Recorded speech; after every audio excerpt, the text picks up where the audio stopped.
He is sitting on the turf at MetLife and he is crying. 39 years old, the greatest to ever touch a football, and his last World Cup final just ended with him taking 0 shots. 0. A 3 out of 10 in the papers. A 19-year-old walked over, hugged him, and whispered, "I'm sorry." And half the planet watched that and thought the same quiet, disloyal thought. Was he ever really that good? Not the highlight reel. Not the 8 golden balls. The actual player, stripped of the myth. So let's do the one thing nobody does with a legend while the tears are still wet. Let's ask it honestly. How good was Lionel Messi? Really?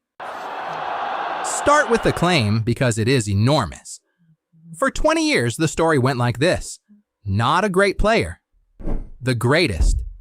Better than Pele. Better than Maradona. Better than the man he spent his whole career chasing. And here is the trick that made it believable. Messi made the impossible look routine. He made genius look so easy that you forgot it was genius. A defender lunges and the ball is already gone. A keeper commits and the net is already moving. No sweat, no scream, no theater. Just the hardest game on earth, solved quietly, 4 times a week, for 2 decades. That is the myth. Now let's see if the numbers were in on it. Or if they've been carrying a lie. 2012. Remember that year because no one has been close since. In a single calendar year, Messi scored 91 goals. 91. Not in a video game, in real matches against real defenders paid to stop him. The record before that had stood for 40 years, and he didn't break it, he buried it. That wasn't a hot streak. That was the middle of a decade where he won 4 Champions Leagues, piled up La Liga titles, and finished as the top scorer in the history of a club that has had every great name in the sport. When people say peak Messi, they are not being sentimental. They are describing the highest ceiling the game has ever recorded. On the numbers alone, the myth is telling the truth. But here is the stat nobody puts on the poster. Messi is not just a scorer. He is the most generous superstar the game has ever had. He didn't only score the most, he created the most too. More assists than almost anyone alive, on top of all those goals. Think about what that means. Most great goal scorers are black holes. The ball goes in, it does not come out. Messi was the opposite. He made the players around him rich. Careers were built standing next to him, tap-ins from passes no one else on the field even saw.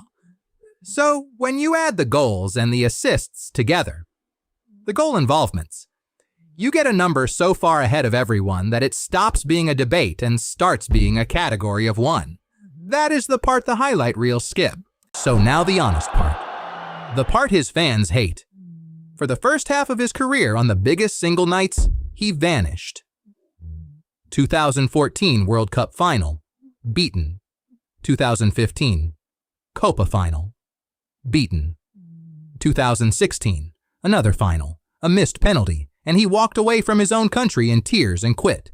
For years the charge stuck, and it was fair. He does it for Barcelona, he shrinks for Argentina, and then the cruelest bookend of all. His last ever final, the one that was supposed to seal it forever. And he took 0 shots. So the prosecution has a real case. The most gifted player who ever lived spent a decade losing the exact games that make you immortal. You cannot wave that away. It's on the tape. Except, in 2022, he answered every word of it. He dragged an ordinary Argentina team. Not a golden generation, an ordinary one. Threw a World Cup on his back, scored in the group, the knockouts, the final, and lifted the only trophy the doubters said he'd never touch. The kid who quit in 2016 became the man who wouldn't let his country lose in 2022. And remember the room he did all of it in. He played his best years across from Cristiano Ronaldo, the most relentless rival any athlete has ever had, in an era of parked buses and defenders built to erase him. He didn't feast on a weak time. He outscored the hardest time to score in. So the weakness is real. But so is the redemption. He lost his last final. he also won the one that mattered most. So how good was Lionel Messi really? The numbers say something almost uncomfortable. The highest peak the sport has ever measured. The most goals and the most assists in the hardest era to score in, against the greatest rival who ever pushed a man. And one honest scar. He lost more finals than a god is supposed to, including the last one. On the turf. In tears. Here's the thing about a con that good. He spent 20 years making it look easy, and the danger of easy is that you stop being amazed. Don't. You watch the best version of this game that has ever existed, and you may not see it again. The final said he was human. The numbers say he was the closest thing we got. You decide which one you'll remember. And subscribe. Because next we ask the same brutal question about Prime Ronaldinho, the 3 years that broke football. The tears have dried. The record hasn't.